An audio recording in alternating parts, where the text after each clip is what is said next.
Have you ever, been in a situation and you're just grappling with a tough ethical decision? Oh, yeah. It's so fascinating how we humans develop this sense of right and wrong. Right. It's way more intricate than just like a simple gut feeling. It really is. You shared some really great sources about the origins of human morality, and today we're diving deep into that really complex world. Yeah. To uncover the most interesting and the most relevant insights for our listeners. I love it. We're going to be looking at research, philosophy, and even how all of this ties into the world of AI. I think it's like peeling back the layers of history, really. Right. And our own minds. Why do humans, unlike any other species on Earth, have these intricate moral codes? It really makes you wonder. It's a puzzle that has intrigued thinkers for centuries. Philosophers, scientists, theologians. And our sources tackle this question from several angles. Right. They explore the biological factors at play, the influence of culture, the perspectives offered by philosophers, and even the unexpected role of our emotions. It's a holistic approach to understanding this really fundamental aspect of what makes us human. Absolutely. So let's start with the biological foundation. Okay. Evolutionary ethics suggests that certain behaviors, those that we now consider moral, might have given our ancestors a survival edge. So being good could have actually increased their chances of survival. Potentially, yeah. That's an interesting thought. Are there concrete examples of this in the source material? Absolutely. Okay. Think about early humans cooperating to hunt or raise children. Okay. These acts of collaboration would have boosted the group's overall survival odds. Makes sense. And it's not limited to humans. Oh, really? Our sources mention observations of altruism in primates, Okay. hinting at deep-seated roots for these behaviors. That's a fascinating connection. It is. Even our closest primate relatives display some sense of fairness and cooperation. It makes you realize that maybe our urge to help others isn't just about being nice. It's more than that. It could be an echo of these ancient survival strategies playing out in our modern lives. I think so, yeah. But as you pointed out earlier, it's not just about biology. Culture adds another layer to this really intricate story. I agree. It's nature and nurture, right? We're shaped by both our genes and our environment. Precisely. Our sources highlight how cultural norms and values play a massive role in shaping ethical frameworks. Yeah. What might be considered morally acceptable in one culture could be condemned in another. I see. For instance, the sources mention how the practice of slavery, once widespread, is now universally condemned. Right. It's evolved. That's a powerful example of how our understanding of right and wrong can evolve over time. I think so, too. It also shows that morality isn't always fixed and unchanging. It's fluid. It's a reflection of the society and the time we live in. Indeed. And religion has played a pivotal role as well. Many major religions offer comprehensive ethical systems that have guided billions of people for centuries. I see. Think of the Ten Commandments, the teachings of Buddha, or the Quran. Right. They all provide moral frameworks that influence individuals and entire societies. So we have this foundation in our biology shaped by the forces of cultural evolution and reinforced by the teachings of religion. It sounds like understanding morality is like piecing together a really complex historical puzzle. It is like a puzzle. And we can't forget the thinkers who have dedicated their lives to contemplating the very essence of right and wrong. Absolutely. Philosophers have grappled with the nature of morality for centuries. Yes. Offering diverse perspectives that continue to shape our understanding today. Okay, so time for a crash course in philosophy. Sure. Who were some of the key figures? And what were their core ideas? We'll start with Plato, who believed in the existence of perfect eternal forms, including a form for morality. This suggests that moral truths exist independently of us, waiting to be discovered. So for Plato, it wasn't about creating morality, but uncovering a truth that already exists. Exactly. Okay. Then we have Aristotle, Okay. who took a more practical approach, focusing on virtues and character development. Okay. For him, ethics was about cultivating habits that lead to human flourishing. The goal was to become a virtuous person, living a life of balance and purpose. It's interesting how these ancient Greek philosophers still resonate today. I agree. Their ideas feel very relevant to modern discussions about personal growth and character building. Absolutely. And then there's Kant, okay, a much later philosopher who developed the concept of deontology. Deontology, okay. This is about following universal moral rules based on reason and logic, Okay. regardless of the consequences. Imagine a universal rule against stealing. Okay. Even if someone is desperate for money, right, stealing would be wrong, because upholding that rule benefits society as a whole. So for Kant, it was about following the principle of the thing. Yes. Not just focusing on the outcome. Correct. It makes you wonder, how do we balance those two perspectives when making tough decisions in the real world? That's one of the central questions of ethics. Yeah. And we can't forget the utilitarians. Okay. Like Jeremy Bentham and John Stuart Mill. Their philosophy focuses on maximizing happiness and minimizing suffering for the greatest number of people. Okay. So in a dilemma, a utilitarian would ask, what action leads to the greatest overall good? That's a very different way of approaching ethical dilemmas. It is. It shifts the focus from individual actions to a broader societal impact. Exactly. So these philosophical perspectives highlight how complex our understanding of morality can be. Yeah. And they're not just abstract ideas. Right. They shape contemporary debates about issues like AI, bioethics, and public policy. Absolutely. It seems like these philosophical frameworks provide valuable tools for analyzing and debating the ethical challenges we face in the modern world. I think so, yeah. It's all starting to connect, but I have a feeling there's still another piece to this puzzle. Yeah. What else contributes to our sense of right and wrong? This might be the most surprising element. Okay. The significant role our emotions play in shaping our moral compass. So you're saying that feelings matter when it comes to ethics? I think they do, yeah. But don't we try to be objective and impartial when making moral decisions? Of course, we do. But our sources highlight how emotions, like empathy, guilt, and even righteous indignation can influence our moral judgments. Okay. Think about it. When you see someone being treated unfairly, right, don't you feel a surge of anger? Oh, or a desire to intervene? Yeah. Those feelings are part of what drives our moral compass. It's like that old saying, follow your heart. Maybe there's more wisdom in that than we realize. Perhaps. But is there any scientific evidence to support this idea that emotions play a role in moral decision-making? Our sources mention neurological research showing that the emotion centers of our brains light up when we are grappling with moral dilemmas. Oh, wow. Even David Hume, a prominent philosopher, famously said, reason is and ought only to be the slave of the passions. Wow. It suggests that our rational moral decisions might be more driven by our gut feelings than we realize. That's a powerful statement. It is. It makes you question whether we're truly as objective as we like to believe when making ethical choices. Exactly. It adds yet another layer of complexity to our understanding of how morality functions within the human mind. So we have this intricate tapestry woven from biological impulses, cultural influences, philosophical reasoning, and emotional responses. It all comes together. But how does all of this play out in our modern world? How do these ancient roots inform the ethical dilemmas we face today? That's where things get even more intriguing. Okay. We're living in an era defined by rapid technological advancements, globalization, and a growing awareness of our impact on the planet. Yeah. These trends are giving rise to a whole new set of ethical challenges. It's like we're facing questions that previous generations couldn't have even imagined. It's true. And one of the most pressing issues, as highlighted by our source material, is the rise of artificial intelligence. Oh, yes. Can we teach machines right from wrong? That is the question. Whose ethics do we program into them? What happens when AI starts making life or death decisions? Those are some of the most profound questions of our time. Yeah. And as we've seen, even defining morality for ourselves is a complex endeavor. Right. So the task of building ethical AI becomes even more daunting. Right. When we consider the intricate interplay of biology, culture, philosophy, and emotion. It's like we're trying to capture the essence of human morality with all its nuances and contradictions.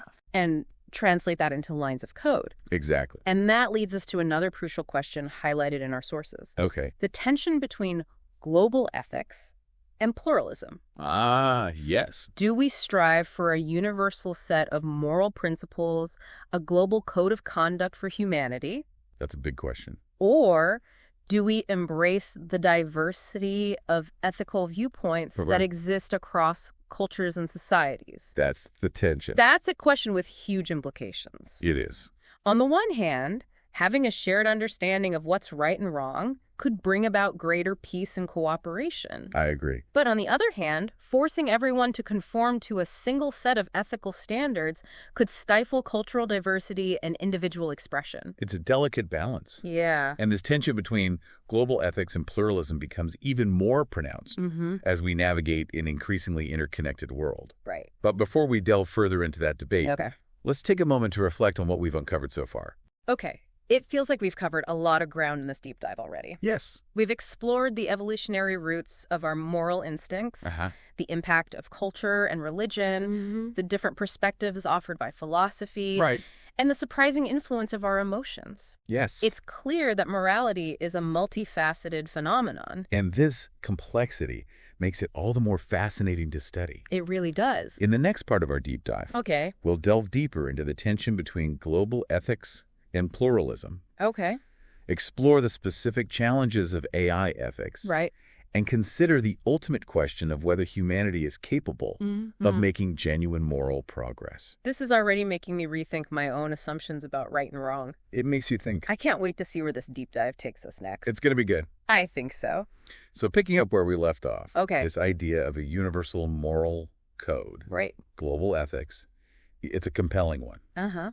Imagine a world where everyone agrees on the fundamental principles of right and wrong. It could be a powerful force for peace and cooperation on a global scale. Yeah. It's a hopeful vision. It is. But is it realistic? Good question. Our world is so full of, diverse cultures and religions and philosophical perspectives. A lot of perspectives out there. How could we possibly find common ground on something as complex as morality? That's the challenge, isn't it? It really is. And it's where the concept of pluralism comes in. Pluralism acknowledges the inherent diversity of ethical viewpoints. And suggests that we should strive for coexistence and understanding rather than imposing a single set of moral standards on everyone. So instead of trying to fit every culture and belief system into a single mold, it's more organic than that. We should respect those differences and find ways to live together harmoniously, even when we disagree on fundamental moral issues. Precisely. It's about recognizing that different societies have evolved their own unique ways of living ethically. And that these variations are part of the richness of human experience. But wouldn't that lead to a sort of moral relativism where anything goes?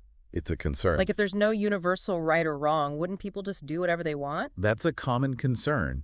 But proponents of pluralism argue that it's not about abandoning all moral principles. It's about recognizing that different cultures may prioritize certain values over others. I see. And that these differences should be respected.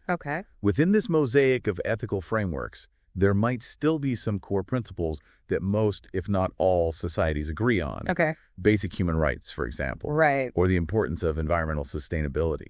So maybe it's not an either-or situation. I don't think it is. Maybe there's room for both a shared understanding of fundamental human values I agree. And respect for the diversity of ethical expressions across cultures. That's a nuanced perspective that many ethicists are exploring today. That makes sense. And this interplay between global ethics and pluralism becomes even more fascinating. When we consider the challenges of artificial intelligence. We were talking about AI ethics earlier and how difficult it is to program a machine with a sense of right and wrong. It is tricky. It seems like the global ethics versus pluralism debate adds another layer of complexity to this challenge. Absolutely. If we're struggling to define a universal moral code for humans, how can we possibly create one for machines? So where do we even begin? Do we try to program AI with a specific ethical framework? It's a good question. Like utilitarianism or Kantian ethics? Potentially. Or do we somehow teach machines to be more pluralistic in their moral reasoning? Those are the million-dollar questions. They really are. And our sources present a range of perspectives on this.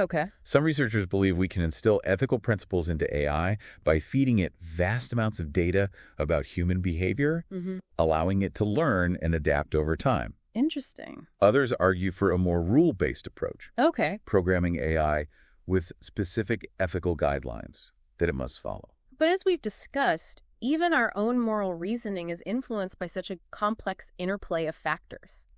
Biology, culture, emotions. Of course. It's not purely objective. No. So how do we ensure that AI doesn't simply inherit our own biases and limitations? That's one of the biggest concerns in AI ethics. Yeah.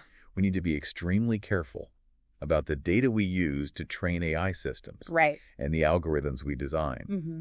If we're not vigilant, we risk creating AI that reflects and amplifies our own prejudices and blind spots. It's like we're holding up a mirror to ourselves, and what we see might not always be flattering. Exactly. And this introspection, this critical self-awareness, is crucial as we venture further into the uncharted territory of artificial intelligence. That makes sense. We need to consider not only the technical challenges, but also the philosophical and ethical implications of creating machines that can make moral judgments. It's a lot of responsibility. It is. And it highlights the importance of understanding the roots of human morality. Right. Where our values come from, how they've evolved, and the challenges we face in applying them to a rapidly changing world. Precisely.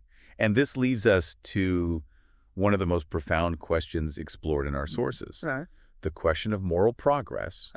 Are we, as a species, becoming more ethical over time? I remember you touched on this earlier. Right. It's a question that's been debated for centuries. It has. We see evidence of moral progress in the abolition of slavery, the expansion of human rights, the growing awareness of environmental issues. But then we also see horrific acts of cruelty, injustice, and conflict continue to plague our world. Yeah, it's a mixed bag, isn't it? It really is. And our sources acknowledge this complexity, pointing out that moral progress isn't a linear or inevitable process. It's a messy, often contradictory journey with setbacks and leaps forward. So maybe it's less about reaching some ultimate moral destination. I think so. And more about the ongoing struggle to become better, to learn from our mistakes. And to expand our circle of compassion. That's a powerful way to frame it. Yeah. And it suggests that the quest for moral progress is something that each of us participates in through our individual choices and actions. It's not just about grand philosophical debates or global movements. It's about the everyday decisions we make. The way we treat each other. And the values we choose to embody. Exactly. And those choices, no matter how small they may seem, can ripple outward, contributing to a more just and compassionate world. It's a reminder that we all have a role to play in shaping the moral landscape of our time. I agree. But before we get too philosophical, let's bring this back to the practical realm. Our sources delve into some really interesting connections between the biological and philosophical approaches to ethics. Particularly as they relate to AI. You're right. It's easy to get caught up in the big questions about global ethics and moral progress. But understanding the interplay between these different perspectives is essential for navigating the ethical dilemmas of our time. So remind us again. What are the key differences between these two approaches? Well, as we discussed earlier, the biological evolutionary approach emphasizes the instinctual, survival-driven aspects of morality. It explores how behaviors like cooperation, empathy, and fairness evolved because they provided advantages for our ancestors.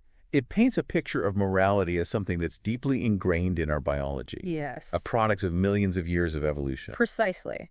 And then we have the philosophical and religious perspectives, which tend to focus on reason, divine will, or universal principles as the foundation for morality.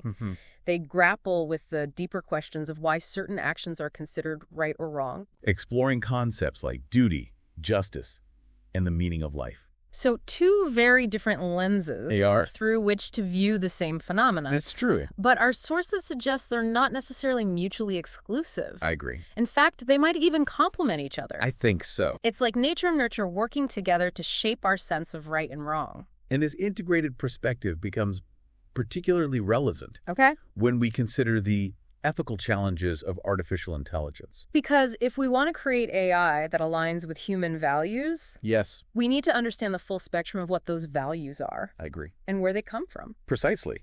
We can't just program AI with a set of rules based on one narrow ethical framework. We need to consider the biological, the philosophical, and even spiritual dimensions of human morality.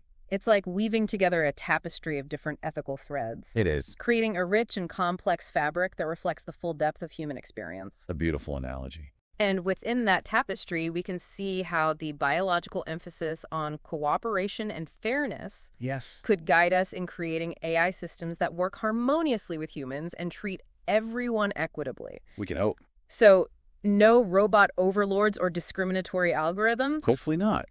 And on the philosophical side, principles like Kantian ethics or utilitarianism could be incorporated to design AI systems capable of making moral judgments based on reason and logic. But as we've discussed, it's important to be mindful of the potential for bias and the limitations of any single ethical framework. Absolutely.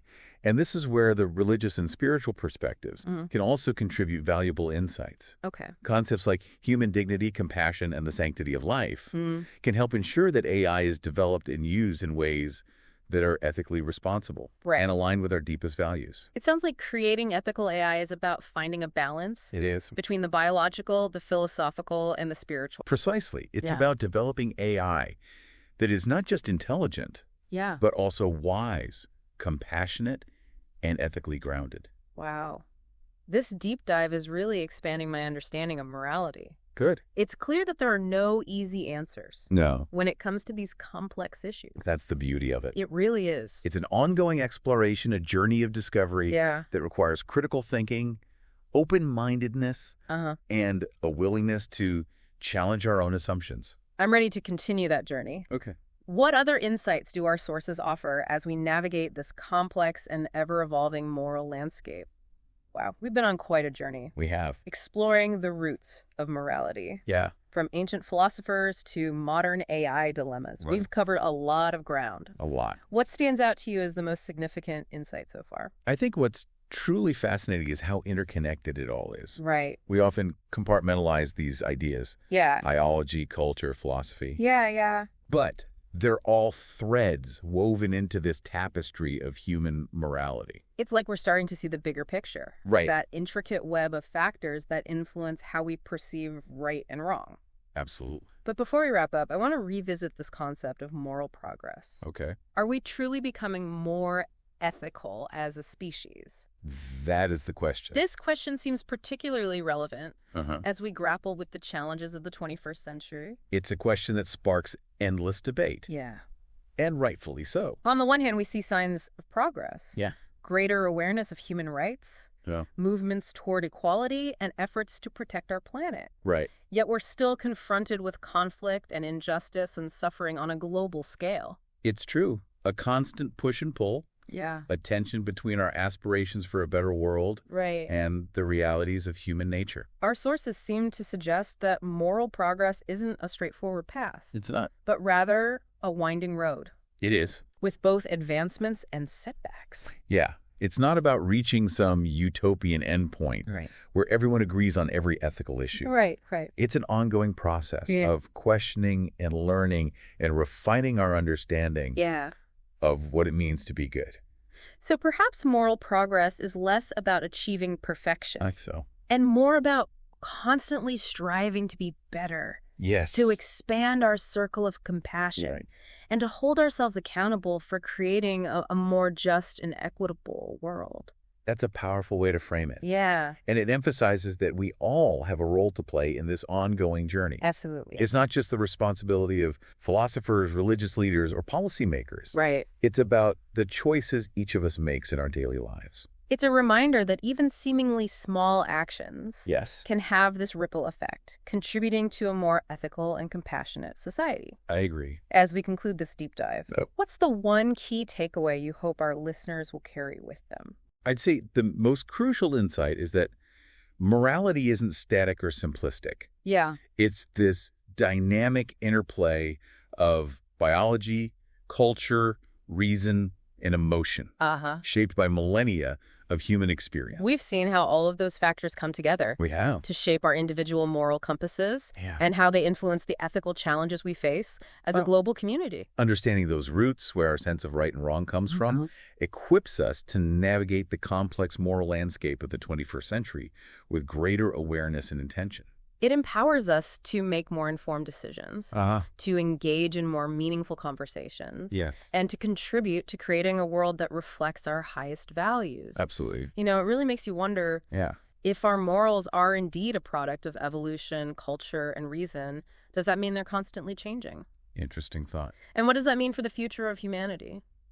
It seems like we're left with more questions than answers, but perhaps that's the point of a deep dive like this. Exactly. It's about sparking curiosity. Yeah. Encouraging critical thinking. Right. And inspiring a lifelong journey of ethical exploration. We've certainly accomplished that today. I think so. Thank you for joining us on this fascinating deep dive into the roots of morality. It's been fun. We hope you'll continue to ponder these questions. Yes. And perhaps even share your own insights with us. We'd love to hear them. Until next time, keep exploring, keep questioning, and keep striving to make the world a more ethical and compassionate place.